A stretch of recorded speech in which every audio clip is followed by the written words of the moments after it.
શનિવારે મહામાસની પૂનમ પાણીમાં ગંગાજળ ભેળવીને સ્નાન કરો। શનિવારે 24 ફેબ્રુઆરીએ મહામાસની પૂર્ણિમા છે, જેને મહાપૂર્ણિમા કહેવામાં આવે છે। આ તિથિનો સ્વામી ચંદ્ર છે। મહાપૂર્ણિમાના દિવસે સૂર્ય પૂજાથી દિવસની શરૂઆત કરો અને સાંજે ચંદ્રોદય સમયે ચંદ્ર ભગવાનને અધર્ય અર્પણ કરો।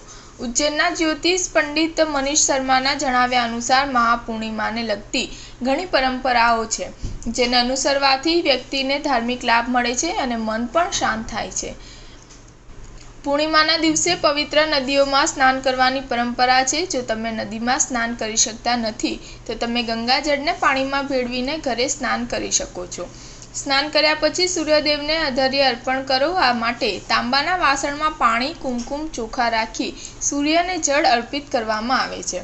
આ દરમિયાન સૂર્ય મંત્ર ઓમ સૂર્યાય નમો નમઃનો જાપ કરવો જોઈએ। આ દિવસે કપડાં, ભોજન, ઘી, રૂ અને ચપ્પલનું દાન કરવું જોઈએ।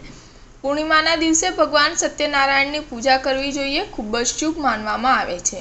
મહામાસની પૂર્ણિમાના દિવસે કથા સાંભળવાનું વધુ મહત્વ છે। ભગવાન સત્યનારાયણની પૂજા કરો, ધૂપ, દીપ અને પ્રસાદ ચઢાવો। સ્ટાર ન્યૂઝ 7 હંમેશા સચ્ચાઈની સાથે।